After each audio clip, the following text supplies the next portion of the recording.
Yo, what's good everybody? It's your boy Dominic, aka Dominic the Cyber Genius, and I'm coming back to you guys with another video. This video is going to be on ransomware, specifically how ransomware profits have taken a dip within the year of 2022, and this is because victims are refusing to pay. So let's get into this breakdown. Hey everybody, I'm going to be getting into my cyber threat intelligence report. This one is going to be on ransomware payments and how they have taken a dip in the year 2022.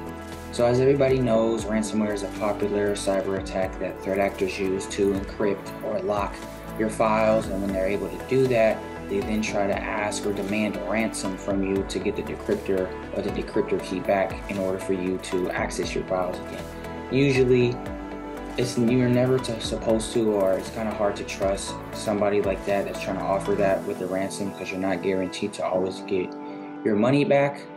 But for the year of 2022, we did see a lot of ransomware attacks happening, so this is why it's not really good to actually pay the ransom. You want to have an actual good policy and plan and security policy put together in order for you to recover from this type of attack. But it was said that ransomware groups were able to extort $456.8 million from organizations in 2022. So that is less than the previous 2 years. And it is a 40% drop from the last 2 years, where it was up to almost 765 million. So it's been a lot to handle, or it's been a good amount of money that's been stolen as well as extorted. If you do see right here, this is kind of the table where it's showing, hey, this is how much money has been extorted, or this is how much money has been given to ransomware attackers. You can see like 2017 still in the millions, so it's not good, but we're low, start to increase, and then this is where we super increase to get to 765 million. So 765 million and then 766. This is all due to the pandemic. So COVID made it to where we're not going to stores, we're not doing anything, we're all online. And what happens is, when a bunch of people are online, everybody is susceptible to attacks. A lot of stuff has to be migrated online, especially businesses. A lot of businesses today are IT heavy. So a lot of that stuff had to be moved digitally, and when something gets onto the internet or has an internet footprint, it can be attacked. So that's what caused the spike in ransomware attacks, and that's why it was so high, and it was almost to $1 billion. So that's crazy to think about. And if you do add it up, it is over $1 billion between 2020 and 2021, probably around 1.5 billion dollars in just 2 years. That's how much money has been extorted or given to ransomware threat actors. So it sucks, it's crazy, and I'm just gonna dive deep into how the payments have been going down and how that's actually a good thing, and what is causing them to actually not pay the ransom.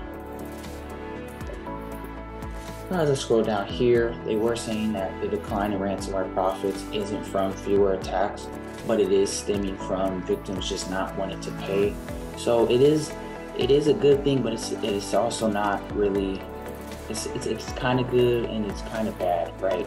I was expecting for ransomware payments to be down because companies are actually starting to make better security protocols, having better policies implemented, and better recovery plans to where, hey, they're not getting affected as much, or it's from a lesser attacks. But in reality, the attacks have fluctuated from going up and down, and it's only due to companies not wanting to just pay it. So it's not from fewer attacks actually happening.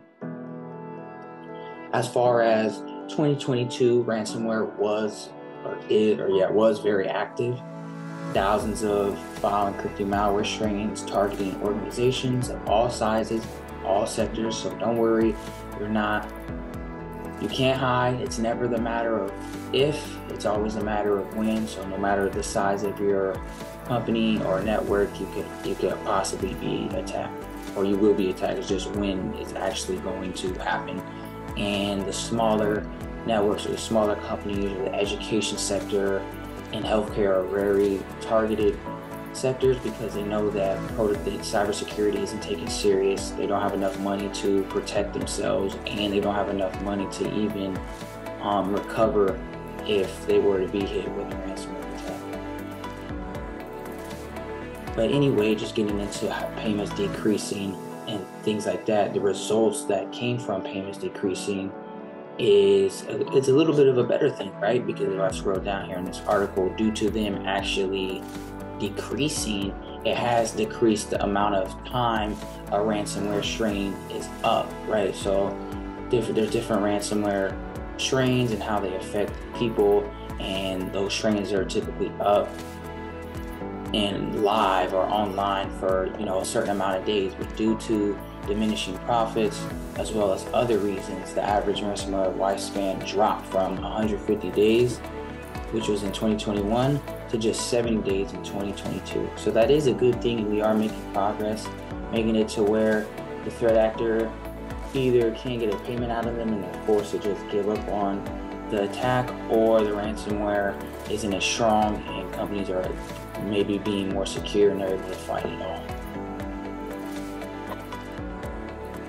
And despite multiple extortion tactics such as threat actors trying to leak data, their file encryption, DDoS attacks, and tarnishing your reputation, victims are still refusing to pay the ransom and meeting the attacker's demands. A cyber threat intelligence company or firm known as Coveware, or Coveware, hopefully I'm pronouncing it right, has identified this trend since 2019, so they've been keeping up on it for about 2 to 3 years now, and it's actually pretty good. So they have stated that victim payment rates are constantly going down. In 2019, 76% of victims decided to pay the ransom, while 26% decided they weren't going to pay it and they're just going to deal with the consequences. Since then, each year the percentage of victims paying has gone down, and the victims that did not pay has gone up by 19 to 20%. So if you see this is saying that the victims that are paying it has gone down around 20% or so, right, from 76 from 2019 all the way to 41, and then the people that do not pay are still not paying, and it's going up year by year. So a good 20% decrease and increase for both of these, which is also a pretty good thing to actually hear. So now as I get into the TTPs, this is going to be the attack techniques and procedures. I kind of just based this around what ransomware does, or the TTPs that will relate with the ransomware. So usually it's going to be compromising accounts that are going to be trying to steal data, exfiltrate information out of a database or a network. So that's going to cause a compromise in infrastructure as well as accounts, making it to where certain people can't access certain applications, credential access. Ransomware or threat actors in general want to gather these credentials, maybe put them on the dark web and sell them, or just use other credentials to kind of pivot throughout the network to see what other access they can get.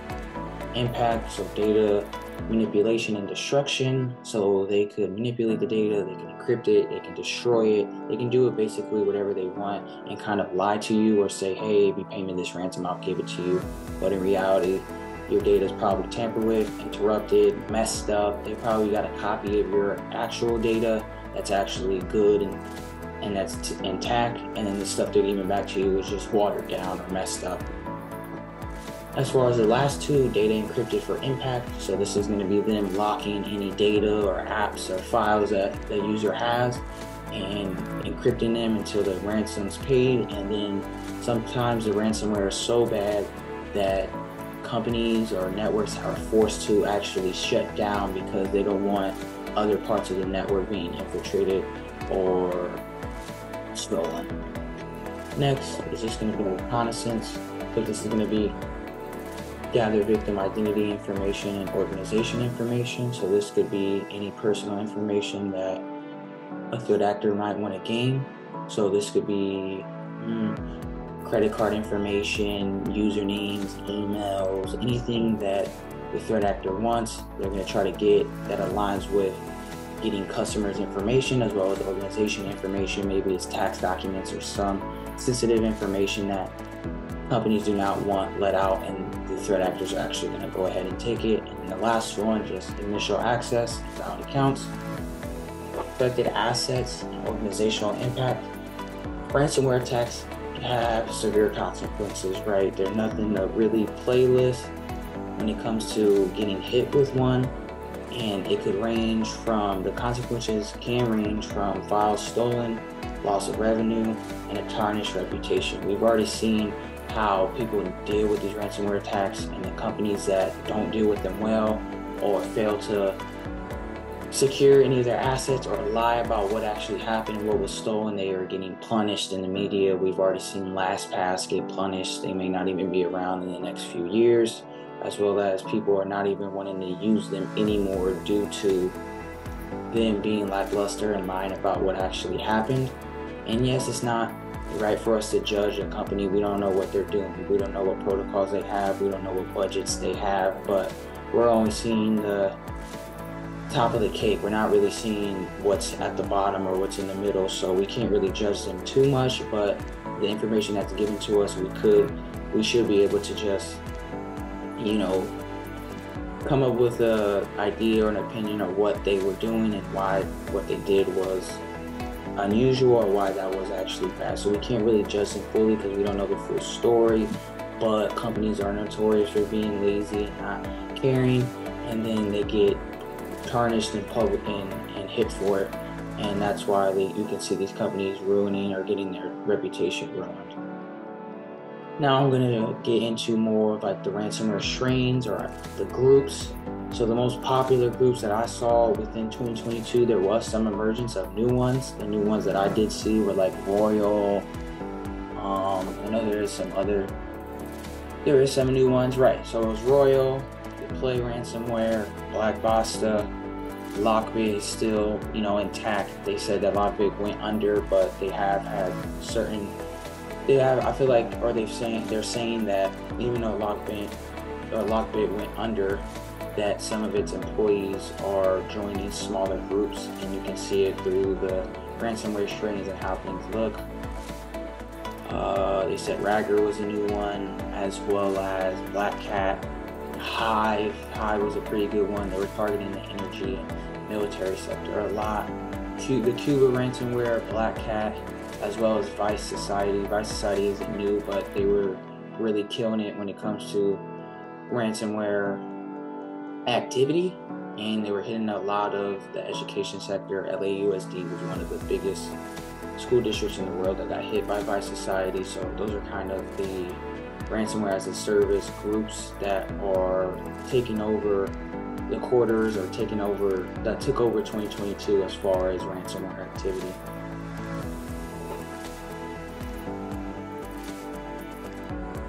Now I'm getting into the mitigation response. So what companies can do they're not going to necessarily prevent it from happening. It's just making their network stronger to where the likelihood of a ransomware attack happening is lower. The chances are lower for them. But this past year has taken a turn for better. It is a little better. There's still a lot of work that needs to be done. But this was the first year that more ransomware victims did not pay since the last few years. The approach changing does stem from victims realizing it can stem from three things, right?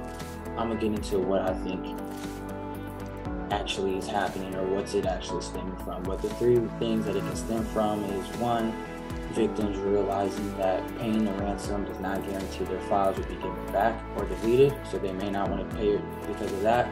Second reason is that the perception of ransomware attack has matured, and companies do now know that, hey, if I get hit with this ransomware attack and I don't secure my assets right, and I lie or I do something that's not ethical, then my reputation could get tarnished. So that's why they either don't want to pay the ransom to make it to where they look better in the press, or they want to do something else because they just don't want their reputation tarnished. And having reputations tarnished is hard to actually gain back. And then the last, certainly not least, the last reason they're saying is that organizations may be implementing better backup strategies that allow them to fully recover files easier if they were a victim of a ransomware attack. I think it's one and two. I feel like some companies are getting better when it comes to backup strategies, and you can see those in the articles where they say, hey, they were able to get this back up quicker, or they were able to get this data back up because of certain things, right? But I really think it's just the first two reasons I said, them not wanting their reputation messed up and them realizing that they may not get their files back. Hopefully we can see a decrease in ransomware this year. It has been hitting crypto a good amount in 2023. I've seen some pretty not so fun friendly attacks. It's a lot more credential stuffing and a lot of coding error attacks that I've seen recently. I haven't seen no crazy ransomware attacks that are happening. Hive has been in the mix the start of the year, and a lot of crypto exchanges have been getting hit with ransomware since the start of the new year. And hopefully we can take a thing from this and learn that ransomware is a very sensitive and I don't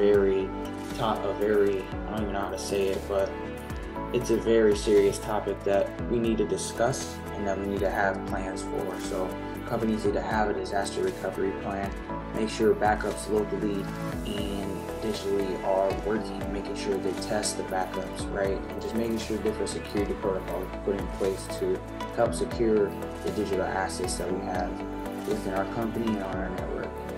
And that being said, that's the end of my video. Hope you guys liked it. If you guys enjoyed something, got a piece of information from it, let me know what you want to see next. And I'm out. Peace!